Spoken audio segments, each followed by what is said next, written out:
I'd like to welcome everyone to the San Mateo County Community College District public forum on our draft ADA plan. We're going to give it a minute or two here to let attendees log in, and we will be right back.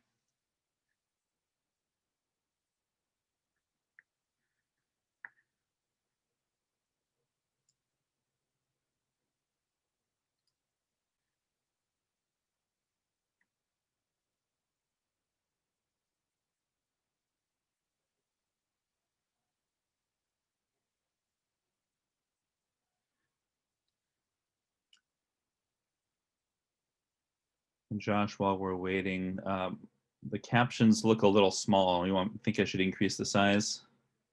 Is that better?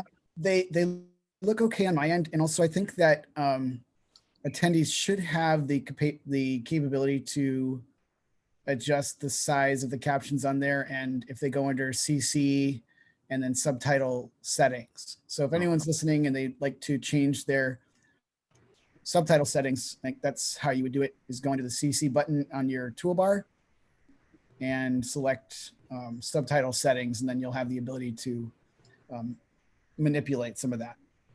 Great.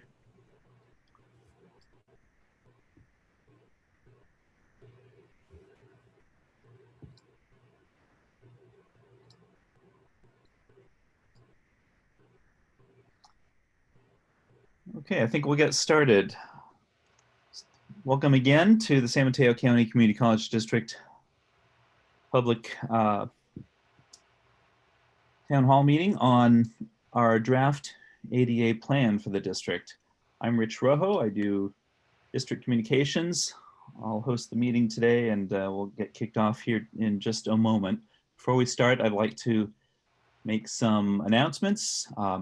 As we were just talking about, if you are using closed captioning, click on your closed captioning button down at the bottom of your Zoom screen, and you should be able to adjust the settings there to your liking. We also have ASL interpretation going on live with the event. I've spotlighted the ASL interpreter. If you'd like to adjust your settings for that, maybe in a side-by-side view, that would help. We are recording this meeting. This meeting will become part of the public record on the district's ADA plan. So please keep in mind that we're recording. This is a public forum. We've disabled the chat for attendees. However, there are two ways for you to make questions or comments during the webinar. There will be a Q&A period at the end, and we'll take live questions then. If you'd like to ask a live question, just click the raise hand button on your Zoom control panel. If you'd like to ask a question during the webinar, just click the Q&A button also on your Zoom control panel, and you can type your question there. We will do our best to address the questions either in writing during the webinar, or we can use that feature also at the end to do Q&A. Again, all of the questions and comments and answers will become part of the public record on the district ADA plan. So with those items out of the way, I would like to introduce our first speaker up today, Chancellor Mike Clare, the Chancellor of the Community College District. Mike. Well, thank you so much, Rich, and I appreciate the introduction. And I just wanted to welcome you to this afternoon's session. Your participation, your feedback is very important. I look at our district's mission statement, I look at our college mission statements as guiding documents in terms of what it is we do. That's what mission statements are all about. And certainly this notion of social justice, equity, access is very important. It's an important value that we hold. And that extends to our college campuses. We cannot fulfill our mission unless our campuses are accessible to all. And that's why this work is so important. And that's why I'm so appreciative of the time that you're spending today to help guide us as we continue to improve our campuses with respect to accessibility. So Rich, I'll turn it back to you, but again, welcome and thank you for your time today. Thank you, Chancellor Clare. Hi, everyone. My name's Chris Strugar-Fritsch. I'm the Director of Capital Projects for San Mateo Community College District. And I want to tell you a little bit about the purpose of today's webinar, but also give you a little background on the history of ADA at San Mateo Community College District, as well as the project history for this project. So the purpose of today's webinar is basically to inform our campus community, our students, our faculty, our employees, as well as the community at whole about the district and the college's ADA plans. We want to show you how the plan is put together, what the different components are, where you can find it, but also help you to understand how you can review the plan and comment on it. We want your feedback because it's very important. The more information we have from our constituents, our students and our faculty, and our community, the better our ADA plan can be, and it'll help us better serve our community. The history of ADA at San Mateo Community College District. The district has had an ADA plan since ADA became the law of the land back in 1990. It's been updated periodically. The last time the ADA plan was updated was around 2010. And since then, we've had 2 capital improvement programs where we've done work on all of our campuses and at the district office. And even though we've done a lot of work on the physical campuses, it's important for us to understand that an ADA plan it's not static. It's a living document. It's a living plan. It's not something you do once and you're all done.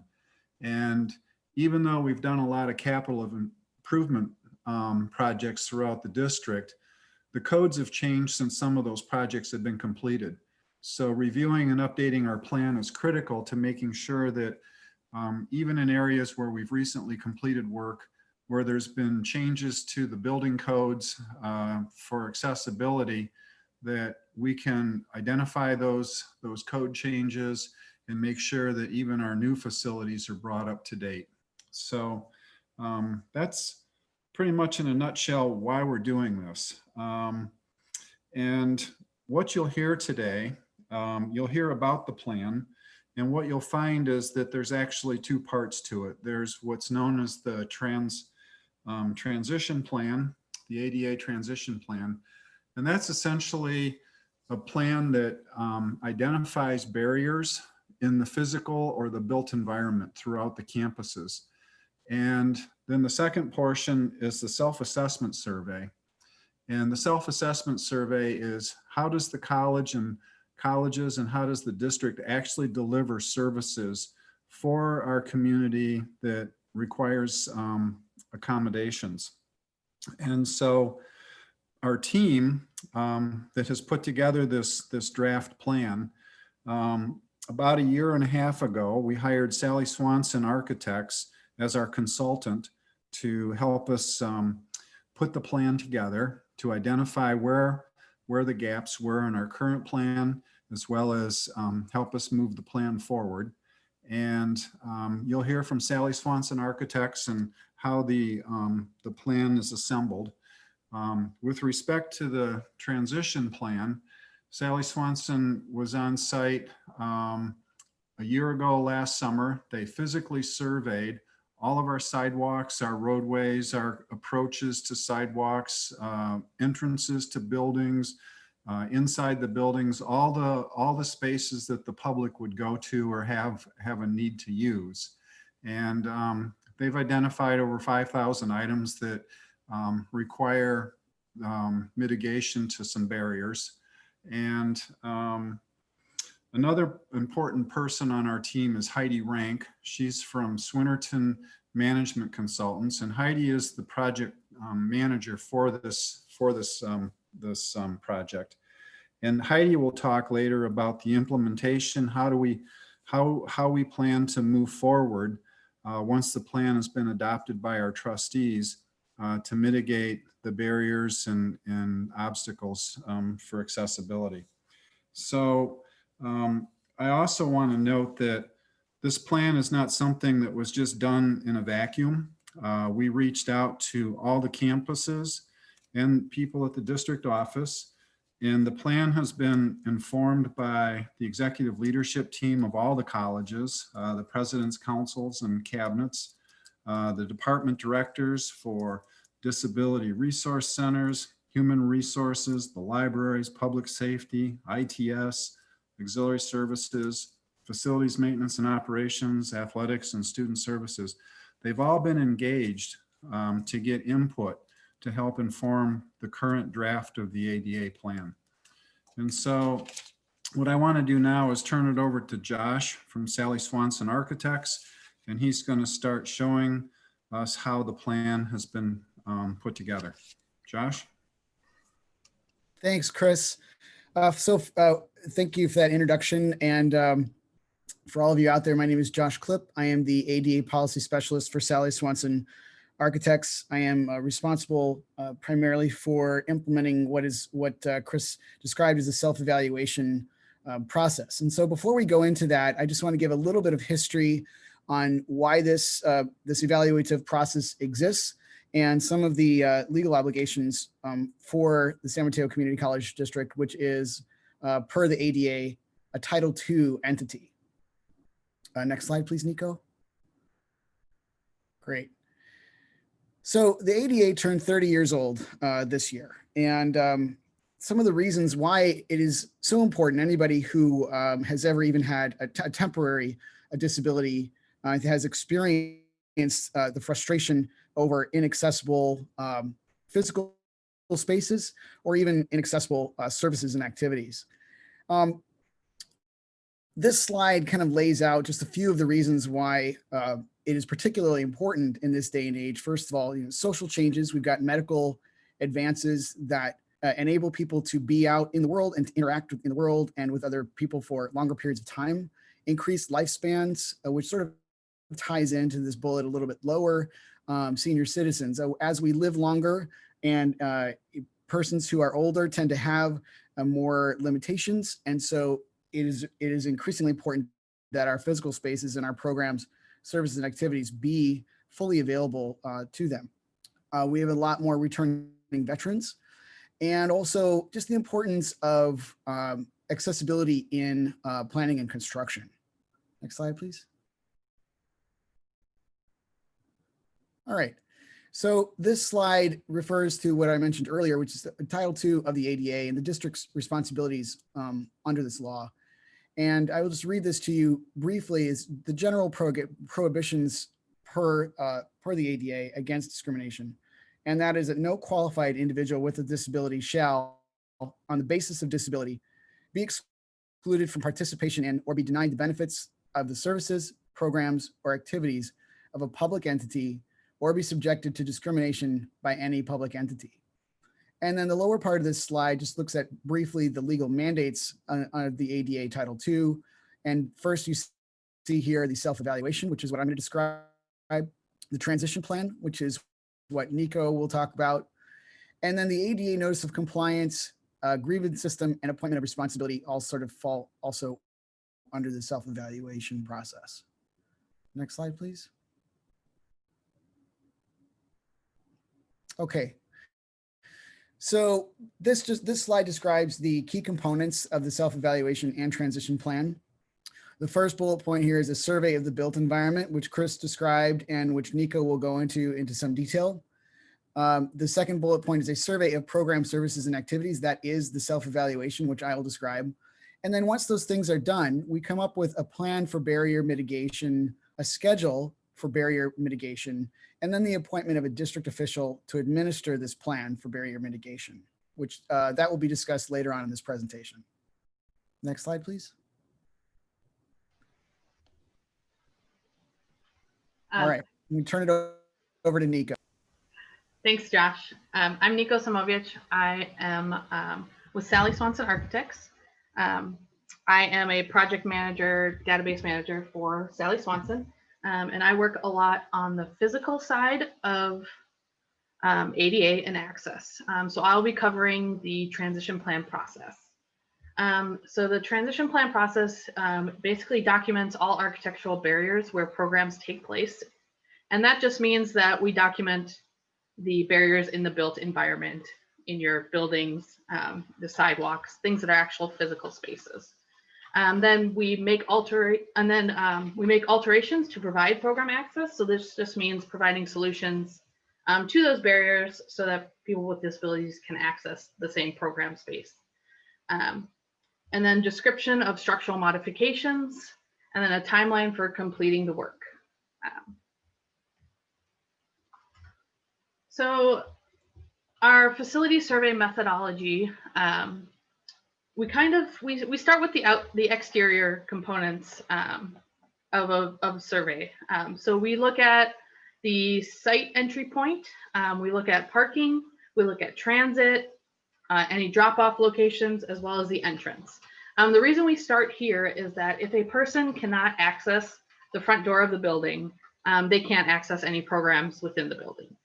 So we first look at the exterior to make sure that we find all the barriers preventing people from accessing programs, services, and activities within the space.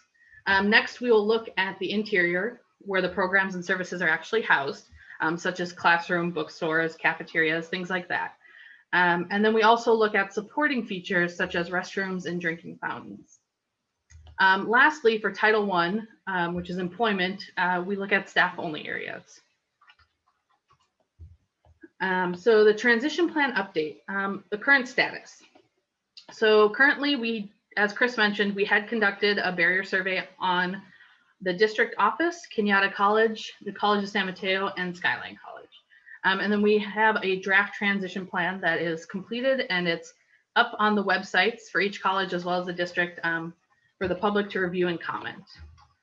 Moving forward, the district will create funding and a budget to commit to ADA improvements, an internal project review for ADA compliance. They'll identify current and future projects, such as capital improvement projects that can kind of tie in to mitigate barriers. And then the district will also do ongoing tracking and monitoring of the transition plan. So this slide is just going to talk about some of the findings that we found at each of the colleges. If you take a look at this slide, restrooms were kind of, we found a lot of barriers in restrooms across the whole district as well as all three colleges. And this kind of just applies to things like accessory heights being slightly off. Sometimes it's more with grab bars, or the toilet is actually installed in the wrong location. But a lot of it can be tackled by maintenance staff, just adjusting soap dispenser heights or paper towel heights, things like that. Another common issue was reach ranges and protrusions. So anything that is kind of attached to the wall that sticks out more inches, or more than 4 inches, or anything that's above 48 inches high.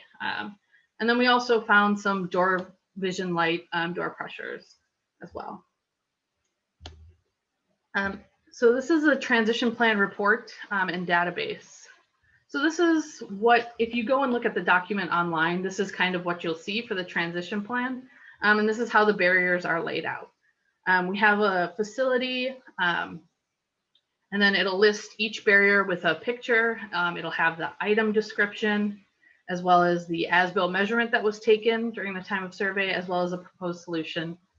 We also included costs and codes. And then we also have a scoring system that we use to help the district kind of create a plan for implementation. Something that we did to help them determine what barriers need to be mitigated, maybe a little sooner than others, things like that. So now I'm going to pass it back to Josh, who will cover the self-evaluation process. Great, thanks, Nico. And before I dive into it, I just want to note that this morning, Chris mentioned, gave some accolades of our firm's founder, Sally Swanson. Sally is actually attending this meeting today, so I do want to just call that out and thank her for being here, and also just to give a little bit of background. And it's going to be just very brief. That not only has she done some tremendous work with the Paralympics and the accessibility of Olympic venues and wayfinding, but also in designing award-winning Ed Roberts facility building in Berkeley. So I just want to call out that she's here, and we're grateful for her leadership and her work and for being here. All right, with that said, I'm going to move into the self-evaluation process and kind of describe that for you.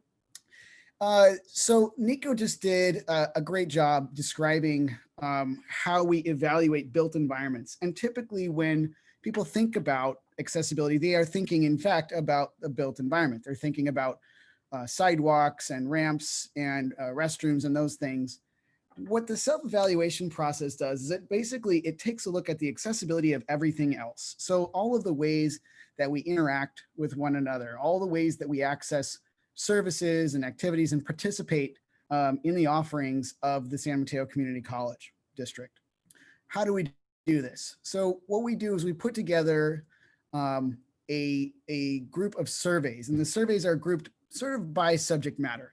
So for instance, a survey for library services, or a survey for human resources, or emergency services, or communications. A big one right now, especially, is web access. So we submitted surveys to the district and to all the colleges. We received their responses on those, and then we bring that together in a report, which summarizes responses, makes recommendations, and then we take those recommendations and we import them into what's called a work plan. And Chris also referred earlier in his introduction to this being a living document, and that is absolutely correct. The work plan is not a static document that will then just go collect dust on a shelf. It is a working, living document that the district will be working off of going forward in terms of implementing those recommendations. Next slide, please.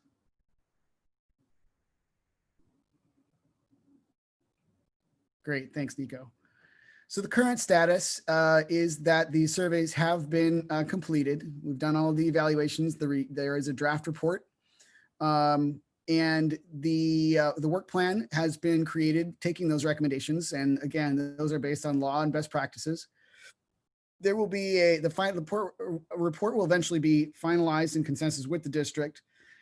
It will identify a grievance procedure, and similar to the transition plan and recommendations, there will be ongoing tracking and monitoring. Next slide. Great. This is an example of what the work plan looks like. So it's effectively, it's a spreadsheet. So we have over on the left-hand side, the departments that would be responsible for the recommendations. Then you see there a column with the recommendations, and then moving to the right along the spreadsheet, there are columns for assigning these recommendations, any milestones, dates that they might come due, whether training is required to be implemented for them or not, and then any notes that the district may have on those recommendations as they go along. Next slide. Okay, so similar to Nico's piece of the presentation, these are just some sort of representative findings and recommendations. I'm gonna minimize your Zoom exhaustion and not just read them all to you. I will point out that Richard has put in the chat box a link to the district's ADA 2020 plan, and there you can see all of these and a whole lot more. But I will give you just some examples. So for instance, Skyline College, one of the bullet points and recommendations is create policy and practices to ensure accessibility of online and digital instructional materials. And I will add to this that in the age of COVID and distance learning, this really could not be more pressing and more important. So I'm really glad that this is going to be one of those priorities for the college. And then we've got Cañada College. An example here of a recommendation is ensuring that campus phone lines, including 911, are accessible to persons who may be deaf or hard of hearing, and developing and implementing an accessibility checklist for events, including, as it says right there, virtual events. College of San Mateo, one of the bullet points is training on disability civil rights mandates for campus security officers. And then over here in the bottom right-hand corner, we've got the district office. An example of recommendation there is making sure that reasonable accommodation processes are clear and in writing and fully detailed. Next slide. All right. Okay, thank you, Josh. So I'm Heidi Rank, and I am the project manager for the district for this particular project and effort.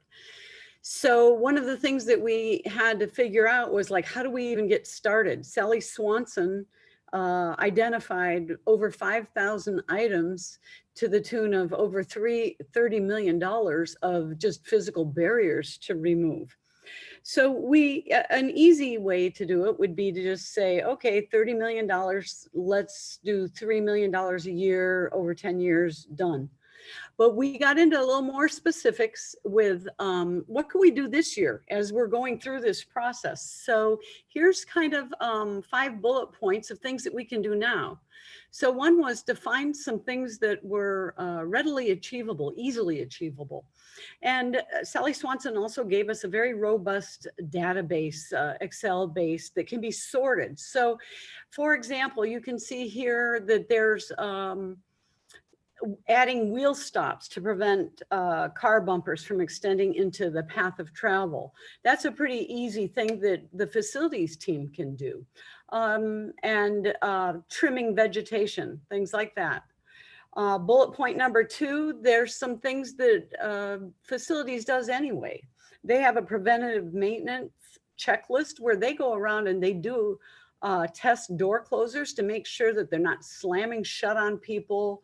And they do go around trimming the vegetation and removing items out of like a door clearance way. One of my favorite things to talk about is in a restroom, you want to put the trash can, like there's a big open spot and you think, oh, this is a great place to put it. But the custodians need to know that that is actually needed. That clear space may be needed for somebody who's in a wheelchair or somebody who has rheumatoid arthritis that needs a little clearance on side of the door handle to be able to operate the door.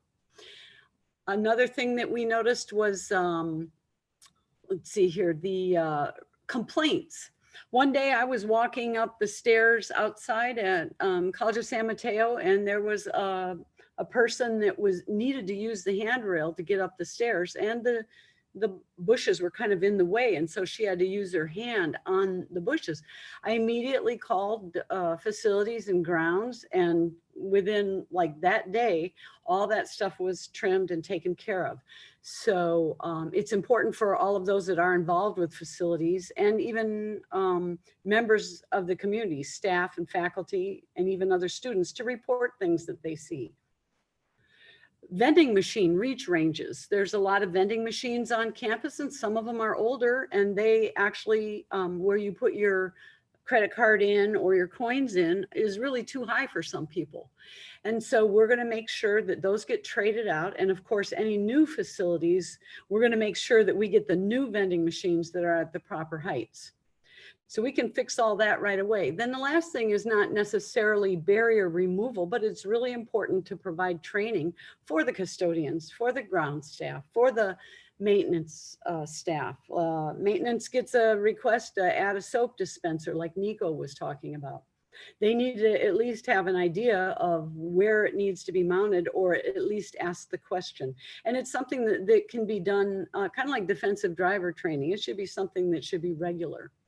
Next slide. So those were things that we could do right now. And then the subsequent years, the district is currently working on some remodeling projects, as you can see listed there, Cañada B9, B13, et cetera. So all of those in the course of the capital improvement project that we're doing, we are taking Sally Swanson's plan and doing kind of a checklist, like, okay, let's take care of this ramp slope. Let's make sure that this stairwell tread is striped the right way. We'll continue to do the ongoing preventative maintenance items next year, and the complaint process and ongoing training. And as you can see there, we're going to be chipping off next year, next fiscal year, at least 575 of the 5,000 items. And the value of the projects is well over 5 million. So then we have the following years. We don't know what the future brings. We don't know if we'll get another bond. We don't know other projects in the loop. But what we do know is that we can budget $3 million a year. each year to the items that where Sally Swanson has put a severity and what is it, priority and severity rating to, and then we can evaluate that. So that would take us through the next, up through the next 10 years. Next slide, please. I just like showing this because this gives you an idea of the types of things we're looking at. As you can see, I talked about the wheel stops. So this first picture is at the district office. And so there are no wheel stops there. So those cars could actually pull up even farther and onto the sidewalk. So if you really needed a wide berth to get across that sidewalk, a car could actually impede you from doing that. But if we go ahead and put wheel stops in, then that would prevent the car from doing that, and that resolves that problem. Then the one on the bottom is one that I feel is really common for everybody, able-bodied people included, is having that contrasting stripe at the edge of the tread there on stairwells. For exterior, it's supposed to be every tread. For interior stairwells, it's the top and the bottom. And so that's something that facilities can easily do. And it's not very expensive. So we can take care of a lot of this sort of thing. So I'm going to hand it off to Chris now. He's going to explain the timeline for the rest of the project. Thanks, Heidi. So our next steps for the project, we are in the open public comment period, review and comment period. So Rich is going to talk in a few minutes about how you can access the plan, look it over, and how you can make comments on the plan. The plan was originally posted on the college and the district office websites September 8th. We've sent out advertisements through the campus communication system to all the campuses, letting people know that the plan is available for review and comment. We intend to leave the public comment period open through October 31st. And then once we've completed the comment period, we'll integrate all of those comments along with the responses as an appendix to the draft plan, which will then become the final plan for the district.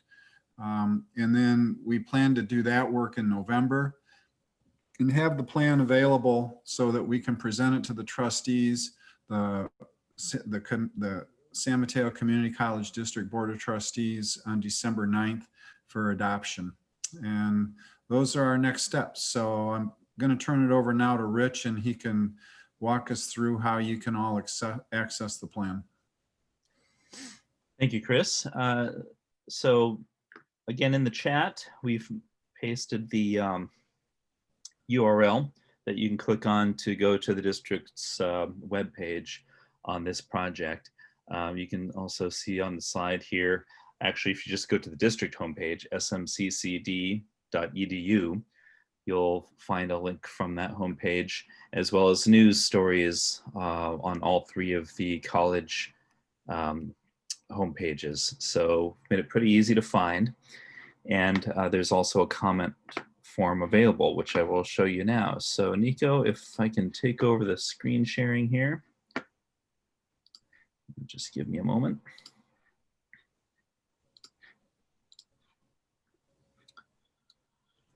All right, you should be looking at the district's homepage for its draft ADA plan.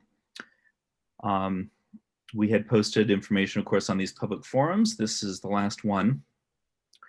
And if you scroll down the page a little bit, you'll see a button here that says submit feedback. I'll show you that in a minute. That's the way you can post questions or comments to the district about the plan. And if you'd like, get a response.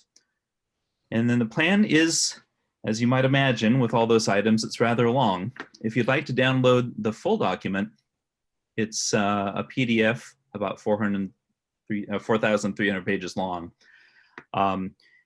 But we've also made available individual sections of the plan if you'd like to zero in on a campus or one particular aspect of the report that we've done here. So let's say if you work at the district office, you can get directly here to the self-evaluation or the facilities report. And then you can just navigate by college. Skyline College, Kenyatta College, and College of San Mateo all have their full sets of reports, each linked to individually. The prioritization criteria for the report, and then the barrier mitigation schedule that Heidi was walking us through is posted here, and then another link just for convenience to the comment form. I'll go up to the comment form now and show you that. So if you click on any of those links to the comment form, you come here and you can submit a comment for any of the individual colleges, the district office, or perhaps you have a comment or a question that pertains to the whole thing. We're going to ask you to enter a first and a last name. And then we don't require it, but if you would provide email or a phone number, sometimes that helps with these things. Let's say you submit a question and we need some clarification. It would be helpful to be able to contact you, reach out and clarify the questions so that we can get back an appropriate response. But even if you don't provide contact information, that's okay. And down here is where you submit your question or your comment. So that's just an open field. Feel free to use it. And again, you can either just comment on the plan or you can ask a question. And if you provide your contact information, we will respond to you. All of the comments and the questions submitted here will become part of the public record and part of the district's final ADA plan. So please know that we will be collecting all of these and reporting them back in the plan, whatever your comment or question was. And that goes for the recordings of the 2 town hall meetings as well, the 2 public forums we're hosting. All right, Nico, I'll hand back to you. And then I think our next step is to take some questions if anybody has questions. And just to reiterate, as Chris showed you before, we will close out the public review period, the formal period, October 31st. Of course, you're always welcome to contact anybody here at the district about our ADA plan or what we're doing. But the formal review period ends October 31st. So you have some time to visit this website and review the plans. At this point, I believe we are ready for questions and answers. So again, if you'd like to ask a question or make a comment, there's a Q&A button at the bottom of your screen on the Zoom control bar. Oh, just a moment, please. Let me switch interpreters.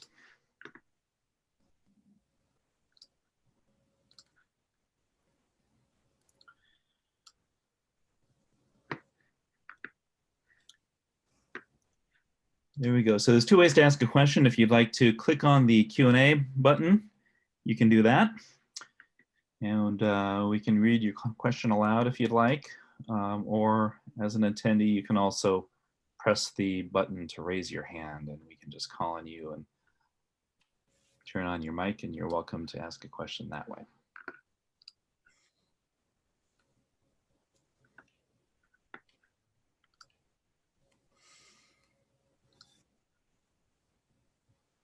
Give it a little time to see if anyone has a question that they're thinking about. We have lots of experts here on the ADA and our plan who can respond if you're curious about something.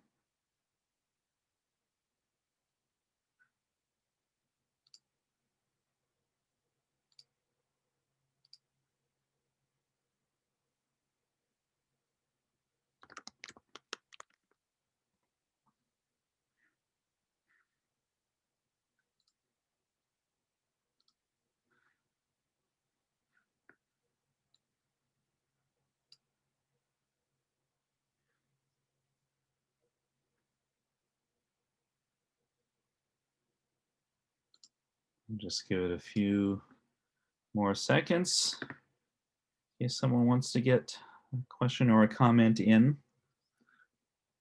Doesn't look like we have any, so I think that we will get ready to wrap it up here. Of course, that website is available. We encourage you to go there and share the website for our plan with anyone you think might be interested in reviewing it or in submitting comments or questions to the district on its plan. We want to thank you for taking the time to attend today. This public process is really important and we want to hear from folks. So please do take the time to review the plan, send us some feedback, and we thank you for attending today's public forum. Oh, I think we've got, wait a minute, before we wrap up, I'm going to check the Q&A. Okay, no, this is a compliment, someone weighing in, a good presentation. So thank you for attending today. We appreciate your time. Have a good afternoon.